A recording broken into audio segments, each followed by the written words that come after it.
जय हिंद मेरे दोस्तों, आपका स्वागत है आपके अपने YouTube चैनल प्रीतम एकेडमी परिवार में। और मैं हूं सूरज कुमार। तो कैसे हैं आप लोग? आई होप कि आप लोग अच्छे होंगे, स्वस्थ होंगे और पढ़ाई कर रहे होंगे।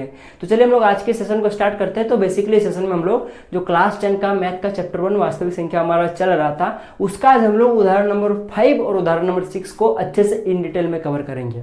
तो सबसे पहले हम लोग उदाहरण नंबर 5 पर बात करेंगे, फिर हम लोग उदाहरण नंबर 6 पर बात करेंगे, यानी उदाहरण नंबर 6 पर बात करेंगे। तो चलिए पहले उदाहरण नंबर 5 क्या बोलते हैं उसको देखते हैं। देखिए, संख्याओं 4 का पावर में n पर विचार कीजिए जहां n एक प्राकृतिक संख्या है। जांच कीजिए कि क्या n का कोई ऐसा मान है जिसके लिए 4 का पावर n अंक 0 पर समाप्त होता है। देखिए, इस प्रश्न को थोड़ा समझने का ट्राई कीजिएगा, बहुत ही अच्छा प्रश्न है, ठीक ना। ये प्रश्न भले आपका एग्जाम में आए या ना आए वो बाद की बात है, ठीक ना, पर आपका ये बहुत अच्छा कॉन्सेप्ट है, ठीक ना। इसको लेना आपके लिए बहुत जरूरी है, ये आगे चल के आपको कॉम्पिटिटिव एग्जाम में बहुत ज्यादा काम देगा। हो सकता है बोर्ड में दे दे, पर चलिए दे या ना दे वो बाद की बात है, पहले हम लोग कॉन्सेप्ट को समझिए। देखिए, आपको प्रश्न में दिया हुआ है आपके पास 4n है, ठीक ना, 4n है, और ये जो n का वैल्यू है, ये n का वैल्यू कोई प्राकृतिक संख्या होगा। प्राकृतिक संख्या बोले तो जो 1 से शुरू होकर अनंत तक जाता है, जैसे कि 1 2 3 4, आपकी मर्जी जो चाहो, बस 1 से स्टार्ट कीजिएगा और इधर आप लोग जो चाहो वो रख सकते हो, ठीक ना। तो n का वैल्यू ये है। तो देखिए मैंने सेम वही किया हुआ है। 4 का वैल्यू 4 का पावर में 1 रखा है, जो कि 1 के आपका एक प्राकृतिक संख्या है, तो आपके पास 4 आया। जब 4 का वैल्यू जब 4 का पावर में जब मैंने 2 रखा है, ये भी 2 क्या है आपका प्राकृतिक संख्या है, तो आपके पास 60 आया। देन उसी तरह से मैंने 4 का 3 रखा, 4 का पावर में 3 रखा तो 64 आया। 4 का पावर में 4 रखा तो देखिए 256 आया। जब 4 का पावर में 5 रखा देख सकते हो आप लोग 1024 आया। उसी तरह मैंने 4 का पावर में 6 7 8 9 10 इस तरह के मैंने रखता गया। और ये आप लोग चाहो तो और आगे रख सकते हो, ठीक ना, पर ये आपको लिखना नहीं है, मैंने आपको सिर्फ समझाने के लिए बताया। हाँ, अभी आप लोग नोट्स कर रहे हो तो आप लोग इसको लिख लो, ताकि आप लोग जब देखो नोट्स को तो आपको याद आ जाए कि सर क्या बोले थे, सो ठीक ना। तो बेसिकली प्रश्न के अकॉर्डिंग आपको क्या करना है कि जो पावर है, यानी कि ये जो n है, इसको क्या बोला जाता है? इसको पावर बोला जाता है। इसको पावर बोलिए, ठीक ना, या फिर घात बोलिए, ठीक ना। ये क्या पावर है? POWER, ठीक ना, पावर। और ये क्या होता है आपके पास? बेस। आप लोग यूं समझ लीजिए ये बेस है, ठीक ना, यानी कि बेस के ऊपर में जो होता है उसको पावर बोलते हैं, ठीक ना। तो ये पावर का वैल्यू आपके पास कोई प्राकृतिक संख्या जैसे कि मैंने यहाँ पे रखा हुआ है, तो आपके पास अलग अलग वैल्यू आता है भाई, ठीक है। चलो मैंने आप लोगों ने देख लिया कि ये सारी वैल्यू आते हैं।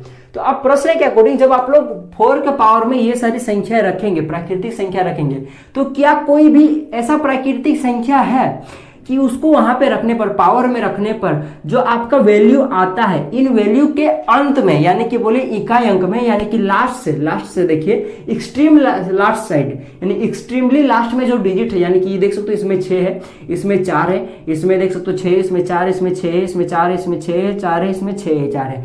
तो क्या इन लास्ट डिजिट में क्या आपका कहीं पर 0 आ सकता है? आपको यही फाइंड करना है। मैं फिर से रिपीट करता हूं, क्या 4 का पावर में n, यानी कि n कोई भी एक ऐसा प्राकृतिक संख्या रखने पर जो उसका वैल्यू आएगा, उसका लास्ट में, एक्सट्रीम लास्ट में जो अंक है, उसका वहां पे क्या 0 आ सकता है? अगर आ सकता है कि नहीं आ सकता है, यही आपको प्रश्न में बताना है कि आ सकता है कि नहीं आ सकता है, वही आपको प्रश्न में बताना है। तो अब बात रहा फिर भाई आएगा क्या नहीं आएगा। तो सबसे पहले मैं आपको एक चीज बता दूं कि जब आप लोग 4 का पावर में ये सारी संख्या रखेंगे ना, प्राकृतिक संख्या, तो कहीं भी आपको इकाई अंक में आपको 0 देखने को नहीं मिलेगा। मैं आपको बता दूं, आप लोग चाहो तो देख सकते हो भाई, आप लोग और आगे रखते जाइए, आप लोग अनंत तक रखते जाइए, आपकी मर्जी भाई, ठीक ना। आप लोग रखते जाइए, देखिएगा आपको कहीं भी 0 नहीं आएगा। तो अब बात रहा भाई 0 क्यों नहीं आ रहा है, तो उसको जानने से पहले आपको थोड़ी कुछ चीजें जानना पड़ेगा। क्या जानना पड़ेगा कि आखिर भाई अगर लास्ट में 0 है तो फिर क्यों 0 है, मतलब वो 0 कब आएगा? जब आपके पास लास्ट में अगर आपके पास 0 है तो वो 0 कब आएगा? तो देखिए, जैसे कि ऐसी कौन सी संख्या है जिसके लास्ट में 0 आता है? जैसे कि आपके पास 10 है भाई, देख सकते हो इसके लास्ट में आपके पास 0 है। 20 हो गया, 30 हो गया, इसके देख सकते हो इन सब के लास्ट में 0 है। चलिए मैं एग्जांपल ले लेता हूँ 110 का, चलिए मैं ले लेता हूँ 220 का ले लेता हूँ। आप लोग जो चाहो वो ले सकते हो, बस याद रखिएगा कि लास्ट में 0 होना चाहिए। तो आप लोग देख सकते हो इनके सबके लास्ट में आपका क्या है? 0 है, इकाई अंक में आपका 0 है। तो क्या ऐसी संख्या है यहाँ पे आ सकती है? तो बता दो भाई नहीं आ सकती। अब क्यों नहीं आ सकती अभी आपको समझ में आ जाएगा। देखिए, तो अब आप इन संख्या को थोड़ा गौर से फरमाइए, तो थोड़ा गौर से ध्यान दीजिए तो आप लोग को एक चीज नजर आएगा कि ये सारी संख्याएं ये 10 का गुणज है, यानी कि ये जो जितनी भी संख्याएं कहीं ना कहीं 10 के पहाड़ा में पूरी तरह से कटती है, यानी 10 के पहाड़ा में आती है। तो यानी कि देख सकते हो कि 20 जो है ये 10 का पढ़ा में 2 बार आता है, ये जो 30 है ये 10 का पढ़ा में 3 बार आता है, ये 210 जो है 11 बार में 10 का पढ़ा में आता है, ये 22 बार में 10 का पढ़ा में आता है। उसी तरह कोई भी एग्जाम्पल उठा के देख लीजिए, मैं अगर 300 अगर मान लीजिए 50 ले लूं तो देख सकते हो 10 का पढ़ा में 35 बार में ये आता है। कुछ भी एग्जाम्पल ले लीजिए, मान लीजिए कि आप लोगों ने ले लिया, मान लीजिए कि आप लोगों ने क्या लिया 1250 ले लिया, तो आप लोग जब 125 बार पढ़िएगा 10 का पढ़ा ना तो देखिएगा आपके पास 1250 आ जाएगा। यानी कि 10 के पढ़ा में ये सारी संख्याएं कटेंगी जिसके अंत में आपका 0 हो। ये जो तो समझ में आ गया, यानी कि 10 का जितना भी गुणज है वो उन सब में आपका क्या होता है लास्ट में, यानी कि इकाई अंक में आपका 0 आता है। ये चीज तो समझ में आ गया। और एक चीज समझिए कि 10 का जो गुणनखंड होता है वो क्या होता है, गुणनखंड नहीं, अभाज्य गुणनखंड। अभाज्य गुणनखंड क्या होता है, 2 into 5 होता है। आप सबसे पहले समझिए अभाज्य गुणनखंड का मतलब क्या होता है। सो थोड़ा सा यहाँ पे ध्यान दीजिए, अभाज्य गुणनखंड। अभाज्य का मतलब ऐसी संख्या है जो किसी से भाग ना लगे, बस वो खुद से और एक से भाग लगे और किसी से भागा ना लगे, उसको अभाज्य संख्या बोलते हैं। ठीक है भाई। और साथ ही साथ गुणनखंड, ठीक ना, यानी कि जो संख्या दी होंगी उसका खंड। कैसा खंड, जो संख्या अभाज्य हो। यानी कि देख सकते हो आप लोग कि 10 एक ऐसी संख्या है, 10 का जब अभाज्य गुणनखंड कीजिएगा तो आपको क्या करना पड़ेगा, 10 को आपको एक ऐसी संख्या से भाग देना पड़ेगा जो कि एक अभाज्य हो और साथ ही साथ सबसे छोटा हो। यही इसका रूल होता है अभाज्य गुणनखंड का। तो ये 2 से जाएगा क्योंकि 2 एक अभाज्य संख्या है। जब 2 को 10 से भागा दीजिएगा तो आपके पास 5 आएगा। तो देख सकते हो ये जो 10 का अभाज्य गुणनखंड है 2 और 5 आया, यानी कि 2 गुना 5 करके देखिए आपका 10 वापस आ जाएगा। यानी कि 2 और 5 क्या है, 10 का अभाज्य गुणनखंड है। क्यों, क्योंकि 2 और 5 अभाज्य है, साथ ही साथ ये 2 और 5 10 का गुणनखंड है, इसलिए तो 10 का अभाज्य गुणनखंड समझ में आ गया ना क्या होता है। सो मैं इस प्रश्न को भी लेते हुए चल लिया आप लोग के लिए, यानी कि इसमें भी अभाज्य गुणनखंड कॉन्सेप्ट आएगा, तो मैंने भी आपको अभी बता दिया, तो आप लोग गौर से सुने, ठीक ना। तो 10 का अभाज्य गुणनखंड क्या होगा, 2 और 5 होगा। उसी तरह 20 का देखिए, जैसा कि मैंने आपको बोला कि 20 जो है कहीं ना कहीं 10 का पढ़ा में आता है। तो सबसे पहले तो भाई क्या लिखेंगे हम लोग, देखिए 2 into 5, ये क्या होगा आपका पास 10 हो गया। 10 और गुणा 2 क्या होगा आपके पास 20 होता है, क्योंकि 10 का पढ़ा 2 बार पढ़िएगा तो आपके पास 20 आएगा। तो ये क्या हो गया आपके पास 2 into 5 जो कि आपका 10 होता है भाई। चलो ठीक है, 10 का पढ़ा आपके पास क्या, 10 का पढ़ा आपके पास 2 बार, ध्यान से देखिए 10 का पढ़ा 2 बार, यानी कि आपके पास क्या आ गया 20 आ गया। उसी तरह 30 को देखिए 2 into 5 आपके पास 10 आ गया, 10 आ गया। 10 का पढ़ा 3 बार, यानी कि इसको गुना कीजिए 3 से, देखिए 10 का पढ़ा 3 बार, 10 का पढ़ा 3 बार। उसी तरह यहाँ पे देखिए आप लोग क्या कीजिए 10 गुणा 10 बोल रहा है, यहाँ पे मैं 10 को लिख देता हूँ गुणनखंड में, 2 into 5 लिख देता हूँ, ये आपका 10 हो गया। 10 गुणे 11, 10 गुणे 11, देख सकते हो ये 11 भी एक अभाज्य संख्या है। तो यानी कि 110 को मैंने अभाज्य गुणनखंड के रूप में लिख दिया। क्या क्या लिखा, 2 into 5 into 11। तो ये देख सकते हो 2 into 5 10 होता है, 10 गुणे 11 11 होता है, 110 होता है भाई, ठीक है, क्योंकि ये 10 का पढ़ा में 11 बार में ही आता है। चलो ठीक है। उसी तरह इसको देखिए आप लोग क्या लिखेगा 2 into 5 लिखिएगा, ये आपका 10 हो गया। अब 10 का पढ़ा फिर से आप लोग पढ़िए 22 बार, यानी कि into 22, तो ये आपका आ जाएगा 200, आपके पास 20 आ जाएगा। लेकिन इस 22 को हम लोग फिर से अभाज्य गुणनखंड के रूप में तोड़ सकते हैं। चलिए तोड़िए, 22 को मैं फिर से अभाज्य गुणनखंड के रूप में तोड़ सकता हूँ। इसको 2 से दीजिए क्योंकि ये 2 ही सबसे छोटा एक अभाज्य संख्या, जिससे ये 22% कटेगा तो ये 11 आएगा। तो यानी कि 2 into 11 लिखा जा सकता है 22 को। तो यहाँ पे लिख दीजिए आप लोग 22 को 2 into 11 लिख दीजिए। अब इस ओवरऑल को क्या मैं ऐसा लिख सकता हूँ, इसको मैं टोटल को ओवरऑल को मैं ऐसे लिख सकता हूँ, यानी कि इसको मैं लिख सकता हूँ 2 into 5 into 2 into 11। तो ये जो आया ये क्या हुआ आपका, ये 220 का आपका क्या हो गया, अभाज्य गुणनखंड हो गया, ठीक ना। 220 का ये क्या हो गया, अभाज्य गुणनखंड हो गया। तो बेसिकली आपको क्या समझ में आ रहा है कि सब में आपको 2 और 5 आपको कॉमन मिलेगा ही मिलेगा। क्यों, क्योंकि 2 और 5 मिलकर 10 होता है और ये 10 के पढ़ा में ये सारी संख्या एग्जिस्ट करती है, इसीलिए ये क्या होगा, सब में कहीं ना कहीं आपको 2 और 5 कॉमन देखने को मिलेगा। समझ में आया कि नहीं, सबसे पहले बताइए। हाँ चलो समझ में आ गया। तो 2 और 5 आपको एटलीस्ट कम से कम देखने को मिलेगा। ऐसा हो सकता है कि आपके पास 2 को देखने को मिले, जैसे कि देख सकते हो यहाँ पे 2 आपको 2 को देखने को मिला है। हो सकता है 5 आपको 10 को देखने को मिल जाए, उससे कोई प्रॉब्लम नहीं। कम से कम आपका 1 2 और 1 5 होना ही चाहिए। कम से कम आपका 1 2 और 1 5 होना चाहिए। अगर ऐसा है तो वो सारी संख्या के अंत में आपका 0 होगा। तो आपको समझ में आ गया इतना कि आपके पास अगर कोई संख्या का अभाज्य गुणनखंड अगर 2 और 5 है तो यानी कि वो संख्या के अंत में आपका 0 होगा। यहां तक आपको समझ में आ गया। तो चलिए मैं आपको उसी बात को मैं यहाँ पे थोड़ा सा लिख देता हूँ भाई, थोड़ा सा मैं यहाँ पे लिख देता हूँ ताकि आपके लिए आसानी होगा। मैं थोड़ा यहाँ पे लिख देता हूँ वही बात, तो ठीक ना, यहाँ पे हल करके मैं लिख देता हूँ और फिर बाकी मैं इसके बाद समझाऊंगा, ठीक ना।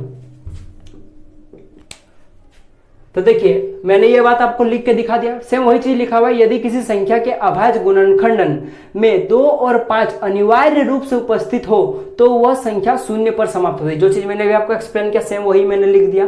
अनिवार्य होना चाहिए कि उसमें 1, 2 और 1, 5 एटलीस्ट तो होना ही चाहिए, ठीक है। तो वही चीज मैंने यहाँ पे लैंग्वेज में लिख दिया।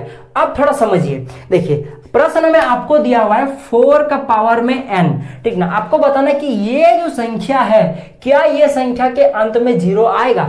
अब भाई जाहिर सी बात है 0 आपका कब आएगा, जब इसका जो गुणनखंड होगा, अभाज्य गुणनखंड होगा, उसमें आपको एटलीस्ट आपको 2 और 5 आपको देखने को मिलेगा ही मिलेगा। तो अब बात रहा भाई, चलिए सबसे पहले 4 का पावर का n का हम लोग क्या करेंगे, अभाज्य गुणनखंड करके देखते हैं। अगर ये आ गया तो यानी कि इसका जो वैल्यू होगा, ये सारी जो वैल्यू होंगी उसके अंत में आपको एगो 0 देखने को जरूर मिलेगा, एगो या 2 0 देखने को मिलेगा ही मिलेगा।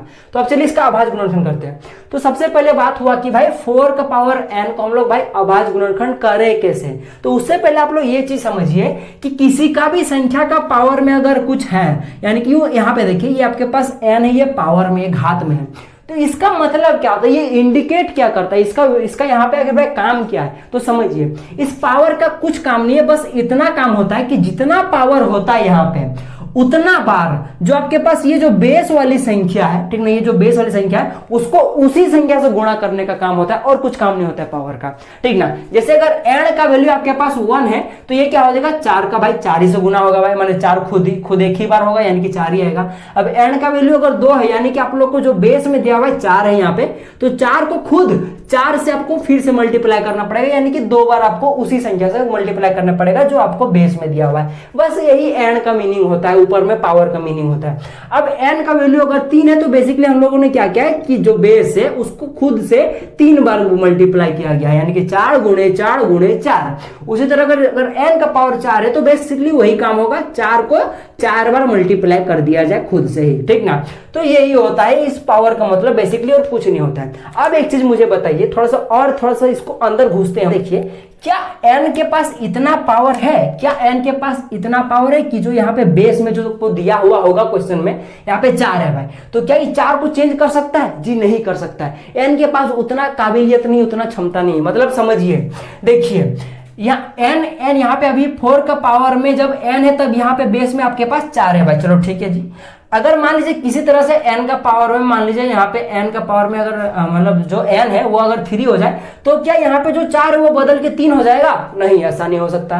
अगर n के जवाब मान लीजिए आपके पास 10 है तो क्या ऐसा हो सकता है कि 4 यहाँ पे है तो 4 बदल के आपके पास 8 हो जाएगा? ऐसा नहीं हो सकता है। जो बेस है वो सेम ही रहेगा, बस क्या करता है n कि n जितना है उतना बार उसको खुद ही से मल्टीप्लाई करवा देता है और कुछ काम नहीं करता है। यानी n के पास वो पावर नहीं है कि वो बेस को चेंज कर पाए, यानी कि 4 का पावर n में ये 4 बाबा फिक्स है, जो बदलता है वो n बदलता है। या फिर दूसरे वर्ड में मैं यूं बोलूं कि n के पास इतना काबिलियत नहीं है कि ये 4 को बदल पाए। हाँ, 4 का n का जब मान अगर अलग अलग रखेगा तो आपके पास वैल्यू अलग अलग आएगा, लेकिन क्या 4 को ये बदल पाएगा? नहीं बदल पाएगा। ऐसा नहीं कि अगर n का वैल्यू आपने 3 रखा तो ये जो 4 है बदलकर 3 बन जाएगा भाई, ये अगर n का वैल्यू 10 रखा तो बदलकर 8 बनेगा, ऐसा नहीं हो सकता। यानी कि ये जो 4n है, जो भी ये चीज है, ये जो संख्या है, इसका पूरा का पूरा प्रॉपर्टी किस पे डिपेंड करता है भाई? 4 पे डिपेंड करता है। यानी 4 जैसा n को नचाएगा उसी तरह n नाचेगा भाई। बस n क्या करेगा, बस उसको पावर देने का काम करेगा। भाई मैं इतना बोल रहा हूं तो तुम अपने आप को उतना पर गुणा कर लो,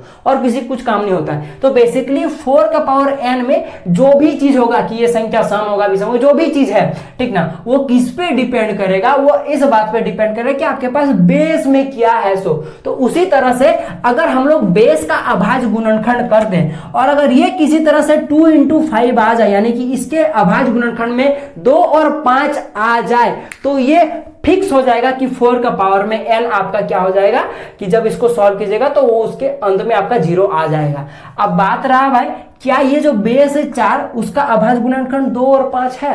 वो देख लीजिए थोड़ा। चलिए 4 का हम लोग अभाज्य गुणनखंड करते हैं तो ये 2 बार में जाएगा तो 2 आएगा। देख सकते हो 2 into 2 आ रहा है, और 2 into 2 आ रहा है, यानी कि 2 तो आ रहा है आपके पास, लेकिन 5 नहीं आ रहा है, यानी कि आपके पास 5 कहीं ना कहीं इस 4 में मिसिंग है। तो इसीलिए ये 4 जो होगा, ये जो 4 है इसमें क्या होगा, लास्ट में 0 नहीं है। यानी कि ओवरऑल बोलूं तो 4 का पावर n जो होगा इस टोटल संख्या में कहीं भी आपका अंत में 0 नहीं आएगा। क्यों? क्योंकि सारा प्रॉपर्टी 4 पे डिपेंड करता है, ना कि n पर।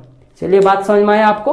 अगर बात समझ में आया तो ठोकर ताली, ठीक ना, ताली नहीं लाइक कर दीजिएगा, ठीक ना। तो इसीलिए आप लोग को क्या करना है, इस टाइप का जितना भी प्रश्न आए, अगर आपको पूछ दे यहाँ पे 6 का पावर n दे दे, पूछे क्या अंत में 0 होगा, कुछ नहीं करना है, बस जो आपको बेस में दिया उसका आभाज्य गुणनखंड कर देना, देखना क्या 2 और 5 आ रहा है, अगर आ रहा है तो यानी कि उसका अंत में 0 आएगा, वरना नहीं आएगा। चलिए अब हम लोग इसको लैंग्वेज के रूप में लिखकर आपको मैं बता देता हूँ, आंसर आपको समझ में आ गया, समझ में आ गया ना आपको मैंने क्या सो, अगर 4 का अभाज्य गुणनखंड में 2 और 5 हुआ तो वो क्या हो जाएगा, आपका अंत में 0 आएगा, वरना नहीं आएगा, ठीक ना। तो चलिए मैं इसको लैंग्वेज में लिख देता हूँ। देखिए मैंने वही चीज लिख दिया हुआ है, यहाँ तक तो आपको समझ में आ गया। ये पैराग्राफ में देखिए क्या लिखा है, 4 का पावर n में 4 के यहाँ पे अभाज्य छूट गया था, तो आप लोग लिख लीजिएगा अभाज्य गुणनखंड, गुणनखंडन भी लिख सकते हो, गुणनखंडन में 5 उपस्थित नहीं है भाई, जैसे कि मैंने बोला उसमें सिर्फ 2 था, 5 नहीं था, इसीलिए 4 का पावर n के किसी भी मान पर अंत में 0 नहीं आएगा, जहां n क्या कोई प्राकृतिक संख्या, इसको लिखना बहुत कंपलसरी है, ठीक ना। तो इसको जो लिख दीजिएगा जहां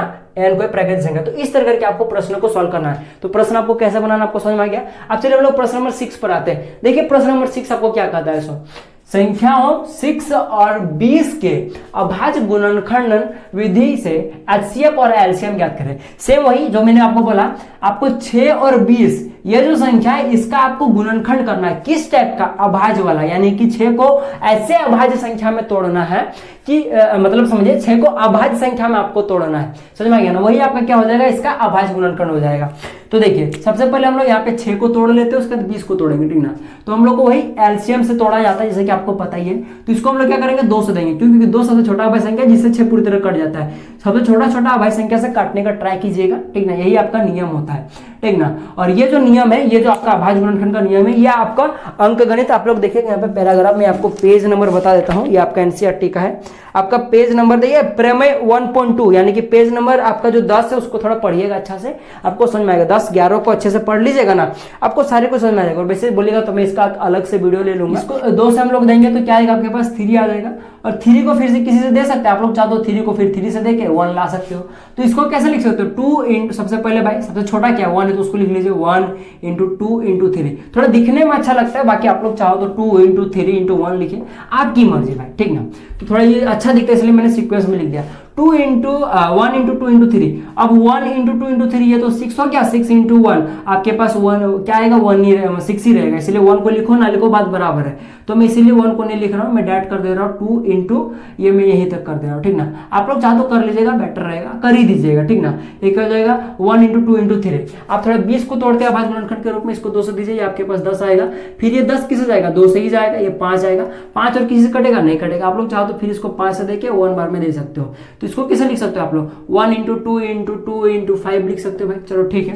अब 1 को लिखो या ना लिखो बात बराबर है। तो आप लोगों को क्या समझ में आ रहा है कि इनका क्या हो गया, अभाज्य हो गया, ये अभाज्य संख्या गुणनखंड रूप में टूट गया। देख सकते हो 2 3 2 2 5 ये सारी संख्याएं अभाज्य संख्याएं खुद से, और एक को छोड़ के ये सारी किसी भी संख्या से भागने लगती है। और साथ ही साथ देख सकते हो ये जो संख्या है इनका गुणनखंड, इसीलिए 6 का अभाज्य गुणनखंड 2 और 3, 20 का अभाज्य गुणनखंड 2 2 और 5 हो गया। अब बात रहा भाई एलसीएम और एचसीएफ होता क्या है। सो देखिए मैं यहाँ पे इसको सेपरेटली लिख लेता हूँ, ठीक ना। 6 का क्या आया था आपके पास अभाज्य गुणनखंड, 6 का जो आपके पास अभाज्य गुणनखंड आया था वो क्या आया था 2 इंटू 3 में 1 को नहीं लिख रहा हूँ, आप लोग चाहो तो लिख सकते हो, ठीक ना। चलिए लिख ही देता हूँ। अब चलिए मैं 20 का लिख लेता हूँ, यहाँ पे 20 का क्या आया था पास 1 इंटू 2 इंटू 2 इंटू 5, ठीक ना। अब देखिए एचसीएफ जब निकालना को कहे तो क्या कीजिएगा, जो जो संख्या कॉमन है उनको सबसे पहले तो भाई देख लीजिए। देखिए आपके पास 1 कॉमन है, इसमें भी 2 कॉमन है, यानी जो संख्या कॉमन होगी उनको सबसे पहले आप लोग देख लीजिए अपना दिमाग में। चाहो तो इस तरह करके घेर सकते हो, नहीं चाहो तो कोई बात नहीं, आप लोग दिमाग में याद रख लीजिएगा, ठीक ना। घेर दीजिएगा तो क्या होगा, आप लोग कंफ्यूज नहीं होइएगा, और घेरिएगा थोड़ा अच्छा, जैसे कि गजर बजर ना दिखे वरना एग्जामिनर काट देगा, उसको साफ सुथरा नजर आना चाहिए। तो देख सकते हो ये 1 है और यहाँ पे 2 है, ये क्या है, ऐसी संख्या जो कॉमन है। तो क्या कर लीजिएगा, जो जो संख्या कॉमन है उनको क्या कीजिएगा, आपस में गुना कर दीजिएगा, वही आपका एचसीएफ हो जाएगा। यानी कि देख सकते हो इसमें दोनों में 1 कॉमन है, तो क्या कीजिएगा दोनों से आपको एगो संख्या कॉमन कर लीजिए। यानी कि देख सकते हो ये क्या है आपका 2 2 का एक जोड़ा बनता है, तो उसमें से एगो आपको बाहर निकाल लेना है, यानी कि इससे आपका 1 आ गया। इसे देख सकते हो 2 और 2 कॉमन है, तो अब ऐसा नहीं कि 2 इंटू 2 लिखेगा, ऐसा नहीं, इन दोनों में से एगो 2 को बाहर लीजिएगा, ये जो कॉमन है संख्या उसको आप लोग सिर्फ लिख दीजिएगा। जो संख्याएं कॉमन है उनको आपस में गुणा कर दीजिए। 1 इंटू 2 आपके पास 2 ही आ गया, यानी कि इसका जो HCF हो जाएगा 2 आ जाएगा। यानी HCF निकालने के लिए क्या करना पड़ेगा, बेसिकली जो संख्या दी उनको अभाज्य गुणनखंड कर लीजिए, उसको साइड में लिख लीजिए, देखिए कौन कौन संख्या कॉमन में, उन संख्याओं को आपस में गुणा कर दीजिए। ठीक, और साथ ही साथ जो संख्या कॉमन है उसको गुणा कीजिएगा। ऐसा नहीं कि जो संख्या जितनी बार माने जितना कॉमन है उतना को प्रत्येक को ले लीजिएगा, ऐसा नहीं कीजिएगा। जैसे 2 कॉमन है तो सिर्फ 2 लीजिएगा, ऐसा नहीं कि 2 इंटू 2 ले लीजिए, गलत हो जाएगा। ठीक ना। आप देखिए मैंने आपको थोड़ा सा और आसानी से समझाने के लिए मैंने कुछ और एग्जांपल लिया हुआ है। इसको देखिए, आपके पास 42 है और 30 है। ठीक ना। आप इसका जब अभाज्य गुणनखंड कीजिएगा तो बचेगा 2 3 7 आएगा, 2 3 5 आएगा। आप लोग इसका देख लीजिएगा, अभाज्य गुणनखंड करके यही आएगा आपको। मैंने 1 को नहीं लिखा, आप लोग चाहो या ना चाहो आपकी मर्जी, मतलब आप लोग लिखो या ना लिखो वो आपकी मर्जी। ठीक ना। देख सकते हो यहाँ पे वो आप लोगों का 1 जो था 1 इंटू 2 2 ही आया, यानी कि 1 HCF में भी कोनो फर्क नहीं पड़ता है, 1 का वैल्यू का कोनो फर्क ही नहीं पड़ता है। 1 को गुणा कीजिए किसी भी संख्या से, इसलिए 1 को लिखे ना लिखे बात बराबर है, पर आप लोग लिख लीजिएगा तो बेटर होता है। ठीक, तो जो चीज कॉमन है देख सकते हो 2 कॉमन है, इसमें 3 कॉमन है, तो इसमें 2 कॉमन है, इसको 2 ले लीजिए, यहाँ से 3 कॉमन है 3 ले लीजिए, आपस में गुणा कर दीजिए, तो यही आपका क्या हो जाएगा, HCF हो जाएगा। यानी कि इसका HCF कितना है आपके पास, 2 इंटू 3 यानी कि 6 है, यानी कि इसका HCF क्या आएगा आपके पास 6 आएगा। ठीक, इसको देखिए 28 और 12 इसमें से 2 कॉमन है, यहाँ भी आपके पास 2 कॉमन है, तो इसमें क्या आएगा, यहाँ से 1 2 आएगा, आपका यहाँ से 1 2 आएगा, तो इनको आपस में गुणा कर दीजिए, आपके पास 4 आएगा। यानी कि यही जो इसका जो HCF होगा वो क्या आएगा आपके पास 4 आ जाएगा। इसको देखिए 2 कॉमन, यहाँ 3 कॉमन है और यहाँ भी 3 कॉमन है, तो यहाँ टोटल कितना आएगा 2, उसके बाद फिर 3, यानी कि गुणे 3, यहाँ पे 3 है, तो क्या हो जाएगा 3 3 9 9 दूना 18, यानी कि इसका जो HCF आ जाएगा HCF ये क्या आ जाएगा 18 आ जाएगा। किसका 54 और 18 का, 28 और 12 का HCF कितना है 4 आएगा। एक आपको ट्रिक बता देता हूँ, वो आपको एलसीएम बताऊंगा तब ट्रिक बताऊंगा। ठीक है, एलसीएम का मैं एक आपको ट्रिक बता देता हूँ। ठीक, देखिए जो 54 और 18 इसका HCF क्या आएगा आपके पास 18 आया है। ठीक ना, और इसका क्या है आपके पास 4 आया, इसका क्या है 6 आया है, तो बेसिकली क्या क्या जो संख्या कॉमन नहीं है उनको आपस में गुणा कर दीजिए, आपका HCF आ जाएगा। इस तरह करके आपको HCF निकालना पड़ता है। अब बात करते हैं एलसीएम निकालने का, तो एलसीएम का थोड़ा सा अलग टाइप का फंडा है, समझिए। सबसे पहले तो भाई इसी तरह से सबका अभाज्य गुणनखंड कर लीजिएगा, उनको इस तरह से सबसे पहले गुणनखंड के रूप में लिख लीजिएगा। ठीक, और जो जो संख्याएं आपस में कॉमन है सबसे पहले उसको लिख लीजिए आप लोग। ठीक ना, तो देख सकते हो 1 कॉमन है तो इसको 1 लिख लीजिए, 2 कॉमन है तो उसको 2 लिख लीजिए, इसको आपस में गुणा कर दीजिए। साथ ही साथ जो जो संख्या कॉमन नहीं है उनको भी गुणा कर दीजिए। देख सकते हो यहाँ पे 3 है तो इसको 3 से गुणा कीजिए, यहाँ पे 2 है तो यहाँ पे 2 से गुणा कर दीजिए, यहाँ पे 5 है तो इसको 5 से गुणा कर दीजिए। यानी कि कॉमन में जो संख्या है उनको तो लीजिए ही, साथ ही साथ जो जो संख्या कॉमन नहीं है इन दोनों संख्याओं में उनको भी गुणा कर दीजिए, जो आपका आएगा वही आपका एलसीएम आएगा। चलिए इनको गुणा करके देखिए क्या आएगा आपके पास। 1 को लिखे ना लिखे बात बराबर है, चलिए मैं हटा देता हूँ। क्या आ जाएगा 3 दूना 6, 6 दूना 12, 12 25 60, यानी कि जो इसका एलसीएम आएगा या फिर 6 और 20 का ये क्या आएगा 60 आएगा। उसी तरह इसका देखिए, इसमें से क्या 2 कॉमन है, चलिए 2 को गुणा कर लीजिए, 3 को भी आपस में गुणा कर लीजिए, 3 को 2 से गुणा कर लीजिए, आपस में इनको गुणा कीजिए। साथ ही साथ देख सकते हो 7 है तो 7 को लिख लीजिए। ठीक, उसके बाद 5 है उसको लिख लीजिए, इसको गुणा कीजिए तो देखिए आपके पास 210 आएगा। ठीक ना, अब इसको गुणा करके देखिए आपके पास 2 है, चलिए 2 को लिख लिया मैंने, यहाँ पे 2 है, यहाँ भी 2 लिख लिया। जितना संख्या कॉमन है उसको उतना बार लिखिए, साथ साथ जो जो कॉमन नहीं है उसको भी लिख लीजिए। किसमें एलसीएम में। HCF में बस उल्टा होता है, क्या जो जो कॉमन है बस उसी को गुणा किया जाता है। इसका एलसीएम जब निकालेगा तो आप लोग क्या आएगा, ये क्या निकल रहा है आपका, ये आपका एलसीएम निकला। ठीक ना, ये एलसीएम है। एलसीएम इसका कितना था 210 था, इसका एलसीएम आपके पास आएगा 84 आएगा, इसका एलसीएम आपके पास 84 आएगा। इसका एलसीएम निकालिए, जब इसका एलसीएम जब निकालेगा आप लोग तो देखिए क्या आएगा, यहाँ से आपका एक 2 आएगा, यहाँ से आपका एक 3 आएगा, यहाँ से आपका और एक 3 आएगा, यहाँ से आपका एक 3 आएगा। ठीक है, और कुछ बचा है, दोनों में नहीं बचा है, तो इसको क्या आएगा आपके पास ये एलसीएम आपके पास आएगा। आप लोग इसको गुना कीजिए तो कितना आएगा पास 54 आएगा। ठीक है, 3 2 6 18 8 54, हाँ 54 आएगा। ठीक ना, तो ये आपका एलसीएम और एचसीएफ आपको समझ में आ गया कैसे निकालना है एलसीएम और एचसीएफ। सो चलिए हम लोग अभी इस संख्या का एचसीएफ निकालते हैं। आपको समझाने के लिए मैंने 3 अलग अलग एग्जांपल लिया हुआ था। ठीक ना, फिर से रिपीट कर देता हूँ।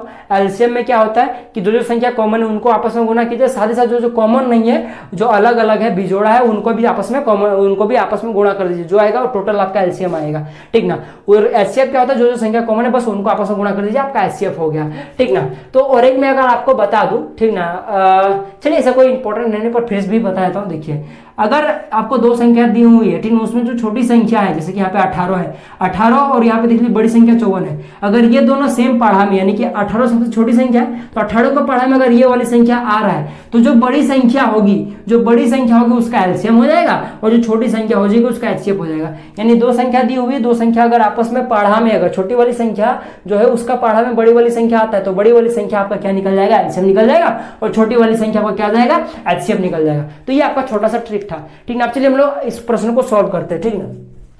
सबसे पहले तो आप लोग देखिए इसको अभाज्य गुणनखंड तो इस तरह से साइड में जहां पे पेज होगा, जहां पे आप लोग प्रश्न को हल कीजिएगा बस वहीं पे साइड में कीजिएगा इसको, ठीक ना। यहां तक कर लीजिएगा, उसके बाद यहाँ पे लिख लीजिएगा 6 और 20 का अभाज्य गुणन खंडन या फिर खंड, ठीक है, गुणनखंड। इसका 6 और 20 का अभाज्य गुणनखंड क्या होता है ये मैं हल करने जा रहा हूँ, ठीक है, एग्जाम में इस तरह से लिखेगा। तो इसका क्या होता है, सबसे पहले 6 का लिख के दिखा तो ये क्या आएगा आपके पास, देख सकते हो 2 × 3 × 1, ठीक है भाई। अब 20 का थोड़ा देखा जाए, 20 का क्या हो जाएगा 2 × 2 × 5, ठीक ना। आपकी मर्जी 1 लिखो या ना लिखो बात बराबर, ठीक ना। तो ये आपका हो गया, क्या होगा 2 × 2 × 5। अब क्या होगा, हमको क्या निकालना है, एचसीएफ निकालना है। तो सबसे पहले यहाँ पे लिख लीजिए इसीलिए एचसीएफ किसका 6 और 20 का कितना हो जाएगा, 6 और 20 का आपके पास एचसीएफ हो जाएगा। देख सकते हो आप लोग पास जो संख्या कॉमन है और देख सकते हो सिर्फ 2 ही कॉमन है तो सिर्फ यहाँ पे 2 लिख दीजिए, यही क्या हो जाएगा आपके पास एचसीएफ हो जाएगा। और संख्या कॉमन होती है तो उसको गुना कर देते हैं। हाँ मैं मानता हूँ इनमें 1 है भाई, ठीक ना, तो 1 भी कॉमन है तो 1 को 2 से गुना कीजिए 2 ही आएगा, इसलिए मैंने 1 को कंसिडर नहीं किया, ठीक ना।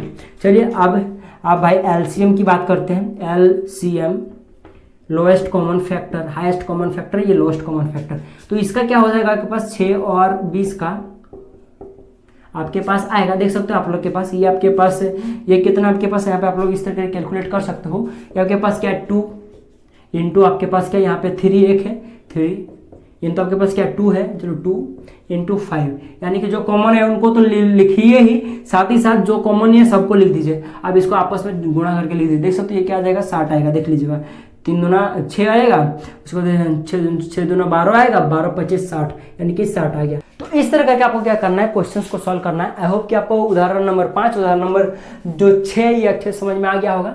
तो चलिए हम लोग मिलते हैं अगले वीडियो में, तब तक के लिए जय हिंद, जय भारत और आपका दिन शुभ हो।